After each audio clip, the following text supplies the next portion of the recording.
Hello, everybody, and welcome to your very first Niyama, chapter 2, verse 40, Saucha. So we begin with the literal translation of this word, which means purity. But very often I see it translated as cleanliness in English, and that's not exactly what we're talking about. So first, let's make a distinction between cleanliness and purification, purifying, all right? Like cleanliness is something we do on the outside, like taking a shower, washing our face, washing our hair. Um, that's all about the external appearance. And even when we're talking about simplification as a form of Saucha, that's like applying the Marie Kondo method, like to declutter your home, your office, your kitchen. But again, these are great things. And yes, that is part of Saucha, but it's not the focus because those are all external things. Does that help? Certainly, as a form of simplifying your life to move away from the things that you don't need that are just creating extra clutter, chaos, and noise and distraction. So fantastic. But cleanliness, where yes, it's important, is not the most important. Instead, we look at purifying and purification. So if you hear people talk about Saucha as just organize your mats in the yoga room so that they're nice and orderly and everybody's mats are like starting at the same place, and put the props away so things aren't cluttered and things aren't disrespected and thrown everywhere in a yoga studio, and of course do that at home with your things. But that is only one small part, these external cleanliness. Should you shower before you go to class? Yes. You should appear in class to be with other people in community in a way that absolutely is clean and ready. But now let's go deeper than just that superficial, literally the superficial, the outside. Instead of just cleansing the outside, we're looking at cleansing the soul, at purifying and purification on a much deeper level in this first niyama. So one of the ways that we do that is through meditation, to cleanse the mind. It's like eating tonight's dinner on the same plate that you had lunch, breakfast, and yesterday's dinner, lunch, and breakfast. We would never do that. We would never reuse the same plate over and over and over again without washing it, cleansing it, purifying it. So why would we do that in our day-to-day experience? And so if you can start to feel like we would not do that in our day-to-day experience, and instead we would wash the dishes and then they could be used again at a later point. This is what we're doing in purification and purifying, is we're purifying the mind so that it's a clean slate. There's not just this accumulation of gunk, right, that's dried up from all the previous meals. So every morning, every night, you meditate to cleanse your mind. With the children, I explain this as showering or taking a bath, but from the inside out. And one great method that we can use is breath, right? We can use the breath to clean ourselves, to shower from the inside. And the kids love that. They 100% they get it, right? And other methods, it could be literally using water. I've participated in so many beautiful water purification ceremonies or fire purification ceremonies, or cleansing and going through an internal purification, even with plant medicines, of which I've participated in many ceremonies. Those are all forms of purification, right? To remove the excess so that we can feel that cleanliness, the purity of thought, the purity of our intentions, the purity of our heart, and remove the obstacles. Another way that you could look at Saucha is bringing a sense of purity to our relationships. Number one, staying in the present moment. How often have you been with another person, a family member or a beloved, and they're on their phone and you're trying to have a conversation with them, but they're distracted on the phone? And how did that make you feel? So purification and relationship is to just be present right here, right now, to that other person, or in relationship to yourself, to be present to this moment right now. And let that be simplifying the relationship. But in communicating with another, if you're both completely distracted, then rather than talking to each other and letting it integrate, it's like missing each other completely.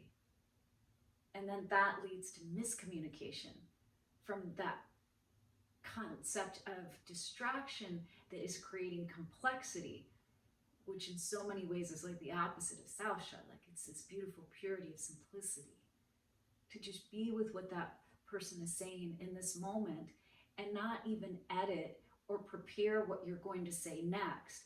Just listen to what they're saying. Don't practice trying to solve whatever challenge they might be bringing.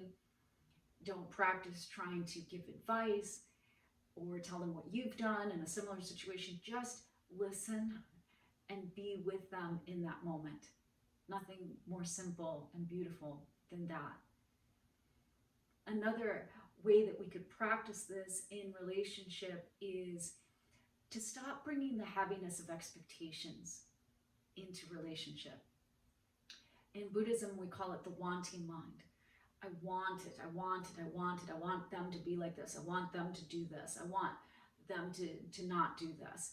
And all of that creates expectation when the mind is wanting things to constantly be different, or to be just like this one thing, and to have them just do this and not this. And anytime we have expectations, we have disappointment. Living life based upon all of these heavy expectations, life will not match those. And so then we're frustrated, we're sad, we're angry, and we're disappointed in that person. If you can think of like how you speak, you should have done this. I wish you could have done that. You should do this and not this.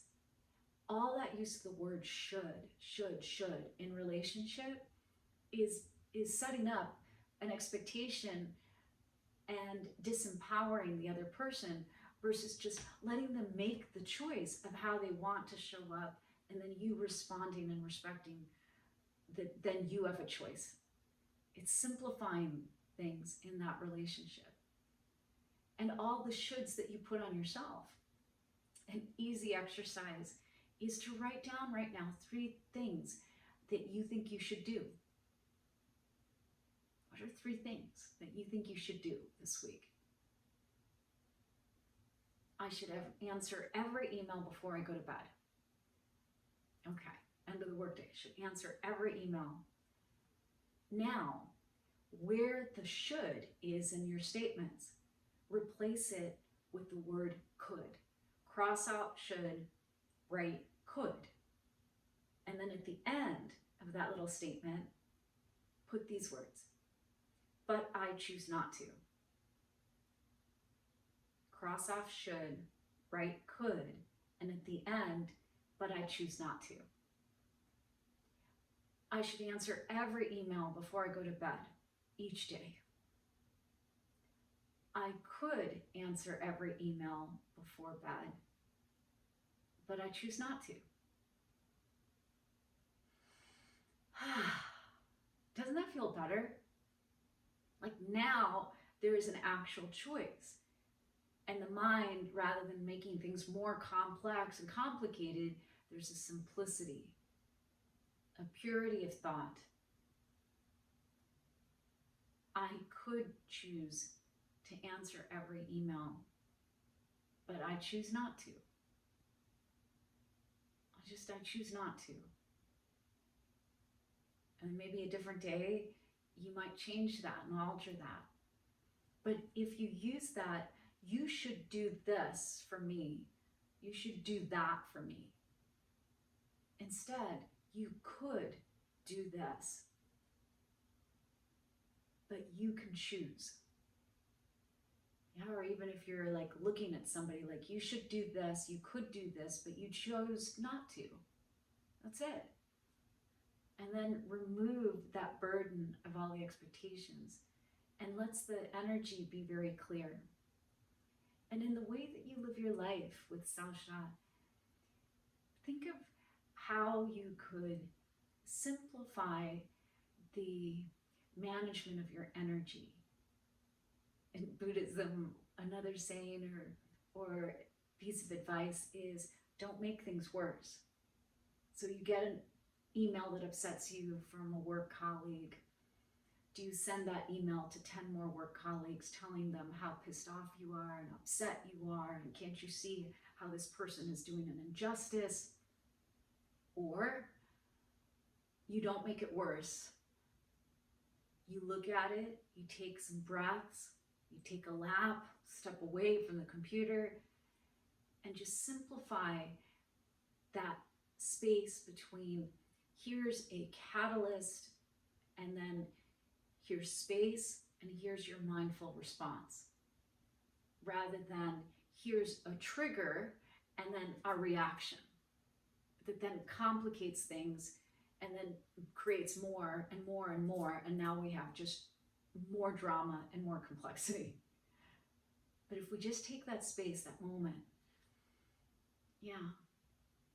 and then come back and respond, that's a way to practice this in a really practical way, and you have plenty of opportunities to do that every single day. In the asana of yoga, are you designing practices that are way more complicated than you need on any given day? Like some days, maybe you need more complexity. That's fantastic. But does your practice have to be the same every day? Or if you've had a really complicated day at work, could your relationship with the asana be more simple? Focus on gold medal breathing. I used to be a pose collector. More poses, and I was never satiated. I want another cool pose and another one and another one. It's just accumulation. And at the end of the day, you could just go deeper into familiar poses.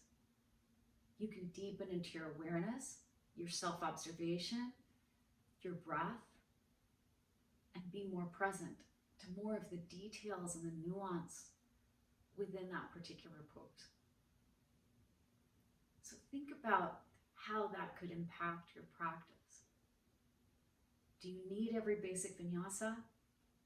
Or sometimes, can you just simplify it?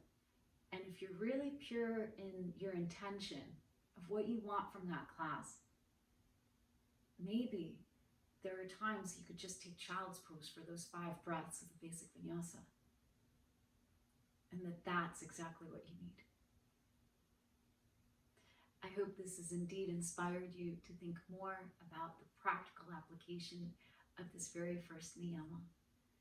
From my heart to your heart to the heart of the universe, may you love yourself,